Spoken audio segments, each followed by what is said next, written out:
नमस्कार, मी अनिकेत. आपण पाहत आहेत ठळक वार्ता. संपूर्ण देशामध्ये, राज्यामध्ये तसेच बदलापूर शहरामध्ये नवरात्र उत्सव जो आहे तो मोठ्या संख्येने आपल्याला पाहायला मिळतोय. सर्वत्र नवजागर नवरात्रीचा आपल्याला पाहायला मिळतोय आणि याच विषयी बोलण्यासाठी सध्या आपण आलो आहोत बदलापूर पश्चिम येथील रमेशवाडी परिसरातील साईबाबा मंदिर जे अतिशय जागृत देवस्थान मानलं जातं. आज आपण या ठिकाणी त्यांच्या पुजाऱ्यांशी संवाद साधणार आहोत आणि कशा प्रकारे एकंदरीत मंदिराचं काम चालतं, तसंच या मंदिराच्या जर विकासासाठी जर आपण पाहिलं तर वामनदादा म्हात्रे यांचं नाव जे आहे ते आदराने इथले लोक घेतात. याच विषयी बोलण्यासाठी आपल्यासोबत मधुसूदन विस्ताराचे असणारे बदल त्यांच्याकडून जाणून घेऊयात एकंदरीत कसा आहे या मंदिराचा प्रवास, कशा प्रकारे एकंदरीत काम चालतं. सर, स्वागत है आपका. क्या कहना चाहोगे मंदिर के बारे में? कितने भाविक आते हैं और कितने सालों से आप यहाँ पे? ये साईं बाबा मंदिर का जो यह रमेशवाड़ी का परिसर है, मुझे लगता है कि आज यह परिसर देख करके ऐसा लगता है कि ये देवभूमि में परिवर्तित हो चुका है।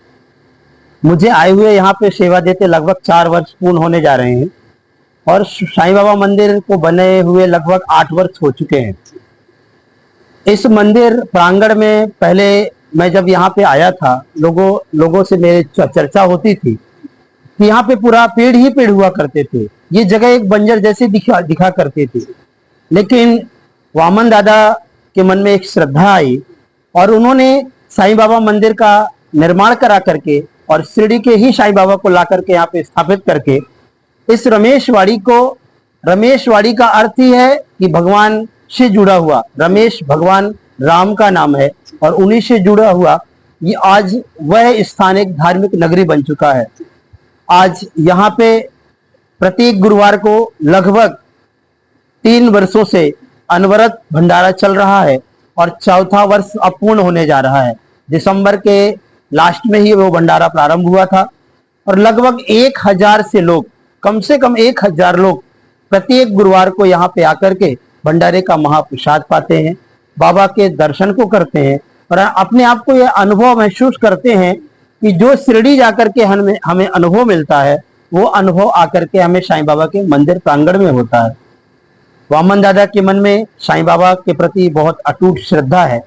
उस श्रद्धा से उनके मन में एक और भाव श्रद्धा जागी कि लगभग कई वर्षों से मर्यादा पुरुषोत्तम भगवान श्री राम का मंदिर लगभग नहीं बन रहा था और वह समय आया जनवरी जो कि 2024 में। उसी समय वामन दादा के भी मन में भाव आ गया, क्यों ना इस रमेशवाड़ी को मैं एक और मंदिर बना करके दूं और यहाँ के भक्तों के अंदर जो श्रद्धा है, जो भावना है, वह हमेशा चलती रहे। और वामन दादा ने इतनी मेहनत करके भगवान श्री राम का और बाबा भोलेनाथ का भी मंदिर बना करके इस रमेशवाड़ी को दिया और आज यह रमेशवाड़ी पूरी देवभूमि लग रही है। जैसे कि आपने कहा कि पिछले 4 सालों से आप यहाँ पे विराजमान हो और पूरी सेवा जो है आप यहाँ पे कर रहे हैं। नवरात्रि का माहौल चल रहा है और अपने भी यहाँ पे देवी विराजमान है, तो कैसा माहौल होता है? हर दिन अगर हम देखते हैं यहाँ पे तो लोग बड़ी मात्रा में आ रहे हैं दर्शन करने, तो क्या कहना चाहोगे नवरात्रि का माहौल कैसे है रमेशवाड़ी में? या देवी सर्वभूतेषु मातृ रूपेण संस्थिता नमस्तस्यै नमस्तस्यै नमस्तस्यै नमो नमः। ये माँ भगवती की आराधना है। 9 दिनों तक माँ भगवती साक्षात अपने स्वरूप को लेकर के भक्तों को दर्शन करती हैं। पहले यहाँ पे नवरात्रि उत्सव नहीं मनाया जाता था, लेकिन पिछले वर्ष वामन दादा के मन में भाव आया, क्यों ना जब हम इतने सारे मंदिरों का निर्माण किया, इतना ये जगह को सजाया, तब क्यों ना माता रानी को भी यहाँ पे विराजमान करें। और पिछले वर्ष से नवरात्रि यहाँ पे प्रारंभ होती है। प्रातः काल से ही माताओं का आगमन, भक्तों का आगमन माता रानी के दर्शन के लिए।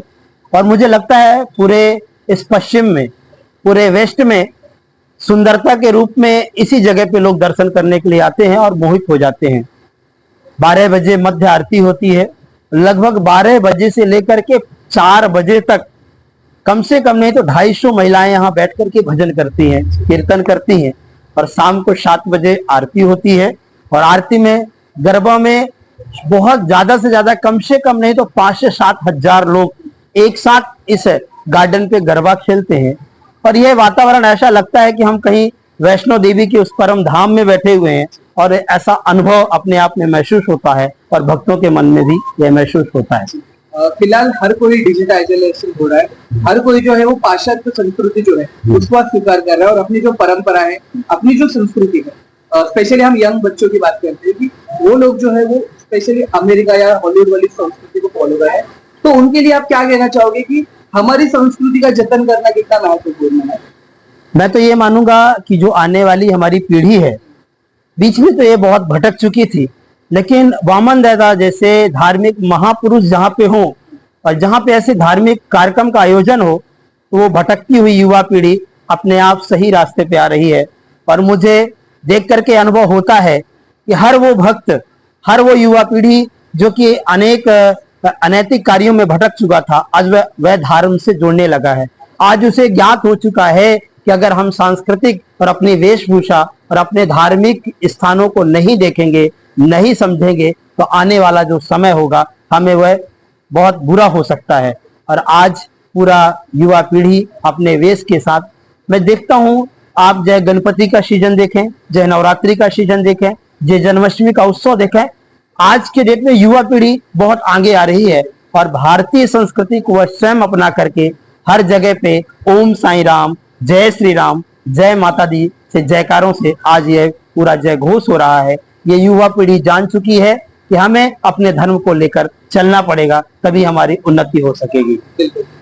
यूथ को क्या मैसेज देना चाहोगे, किस प्रकार से हमारी संस्कृति का जतन करना चाहिए, किस प्रकार से संस्कृति को आगे लेना चाहिए? अगर हम देखें तो कई फेस्टिवल जो है वो फेस्टिवल कम और इवेंट ज्यादा लगते हैं, तो उनके बारे में क्या कहना चाहिए कि त्योहारों को किस प्रकार से मनाना जाना चाहिए और त्योहार मनाने की पीछे की वजह क्या है?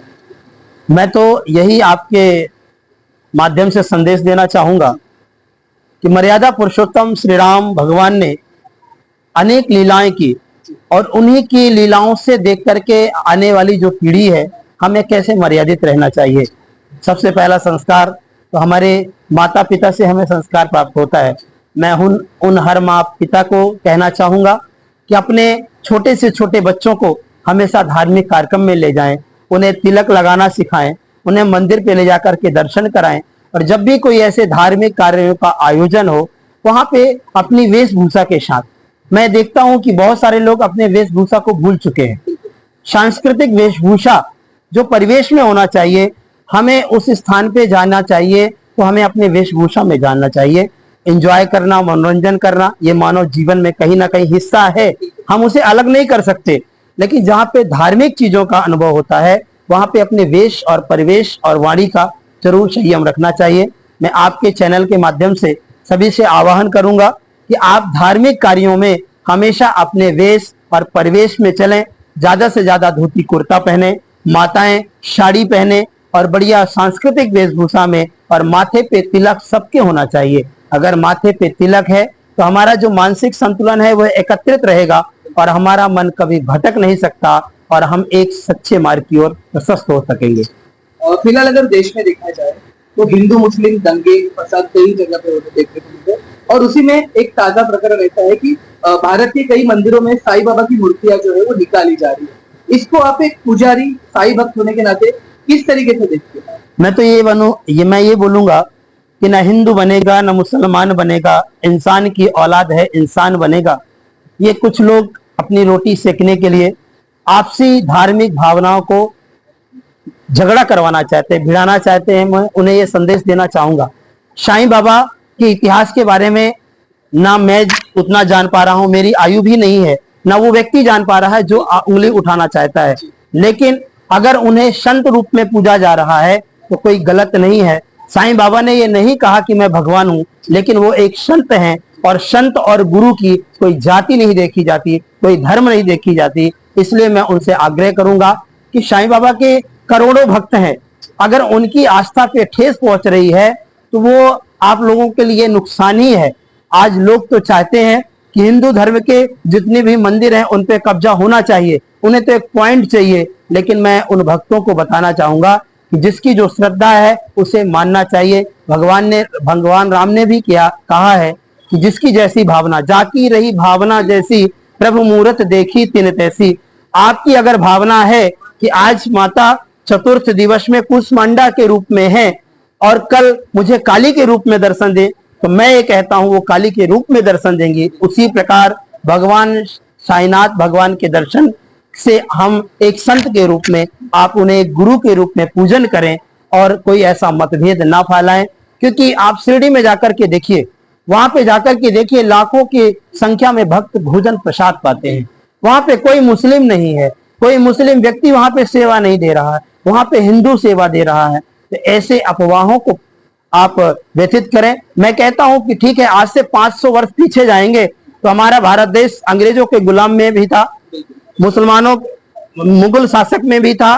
तो उस समय भी हमारे कई मंदिरों को तोड़ा गया था, काशी विश्वनाथ मंदिर को भी तोड़ा गया, भगवान राम के मंदिर को भी तोड़ा गया। वहां पे अगर मस्जिद बना दी गई तो क्या वहां पे ये कह दिया जाएगा कि कोई मुसलमान का ही मस्जिद रहा होगा? नहीं, आगे चल करके मेहनत की गई और आज प्रारूप के साथ, सबूतों के साथ भगवान राम को वहां पे विराजमान किया गया।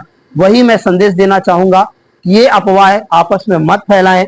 जहां पे जिसकी श्रद्धा है उस श्रद्धा को मत छोड़ें, क्योंकि ये भारत देश एक सांस्कृतिक का देश है और इस भारत देश में अगर धार्मिक आस्था को जोड़कर चलेंगे तो मानो तो कंकड़ में भी भगवान है, अगर नहीं मानोगे तो मूर्ति में भी भगवान नहीं हो सकता। इसलिए मैं कहता हूं, अगर ये मानव तन मिला है तो किसी की आस्था को ठेस मत पहुंचाएं, जिसको जो पूज रहा है उसको पूजने दें। यही मैं आप सभी से आग्रह करूंगा। जैसे कि आपने कहा कि धर्म स्वतंत्र होने के नाते हर इंसान को अपना अपना धर्म और भगवान पूजने का अधिकार है। जाते जाते वामन दादा के बारे में क्या कहना चाहोगे? क्योंकि इतनी बड़ी जो यहाँ पे अरेंजमेंट की है उन्होंने, या फिर जो मंदिर के लिए वो करते हैं, तो उनके लिए क्या कहना चाहोगे? कितना जरूरी है हिंदू धर्म को आगे पहुंचाने के लिए ऐसे लोगों को आगे आना? वामन दादा जैसे व्यक्ति के लिए बोलने के लिए मेरे पास शब्द नहीं है, क्योंकि मैं जानता हूं कि जीवन में बहुत पैसा कमाना, बहुत बड़ा व्यक्ति होना एक अलग चीज है, लेकिन एक सरल व्यक्ति होना और एक इतने बड़े धनवान, इतने वैभव संपदा होने के बावजूद उनके अंदर जो सरलता है। मैंने कई स्टेटों में गया, मैं अपने गुरुजी साथ कम से कम 40 से 50 स्टेटों में जा चुका हूं। वहां पे जब मेरी मुलाकात लगभग 2018 में वामन दादा से हुई, उस व्यक्ति को देख करके मुझे ये अनुभव हुआ कि मैं कई बड़े बड़े, दिल्ली भी गया और गुजरात साइड भी गया, बहुत बड़े बड़े पैसे वालों को देखा, लेकिन जो आस्था, जो प्रेम, जो सरलता वामन दादा के प्रति देखा वो मेरे को कहीं भी देखने को नहीं मिला। तुलसी पंछी के पिए, घटे न सरिता नीर, दान दिए धन ना घटे, जो सहाय रघुवीर।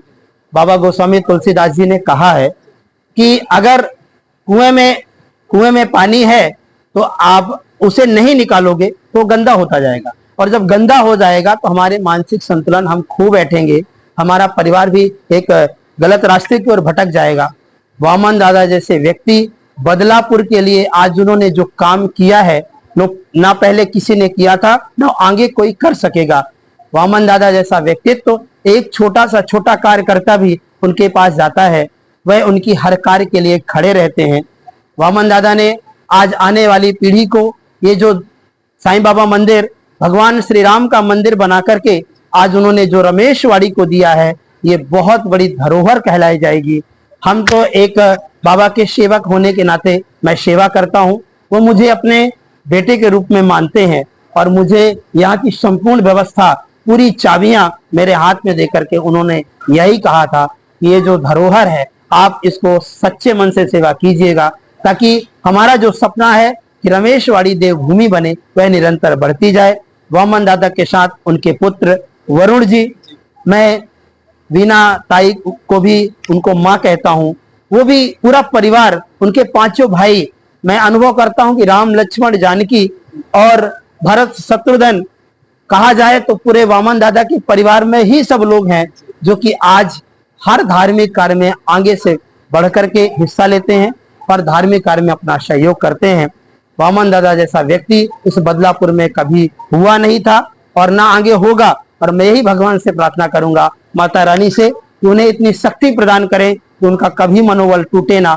और तो जीवन में सबके लोग बुराई करने वाले होते हैं, हर मनुष्य के अंदर अच्छाई और बुराई होती है, लेकिन हमें उनके अंदर जो अच्छाइयां दिखती हैं, उनके अंदर जो गुण मिलता है, हमें उनसे सीख लेनी चाहिए और उनका हमेशा सहयोग करना चाहिए। बहुत बहुत धन्यवाद, आपने वक्त निकाल कर हमसे जो बातचीत की। तर हे होते रमेशवाडी येथील साईबाबा मंदिराचे पुजारी भगवंत. खरं तर वामनराव म्हात्रेंनी जे बदलापूरसाठी केलंय ते कोणीच करू शकत नाहीये.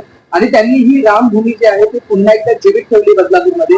त्यासाठी त्यांचे आभार जे आहेत ते मानावे तितकेच कमी आहे असं मत जे आहे ते साईबाबा मंदिराचे पुजारी मधुसूदनजी यांनी केलेलं आहे. तुर्तास इतकंच अशाच ताज्या घडामोडींसाठी पाहत राहा खरंच वार्ता.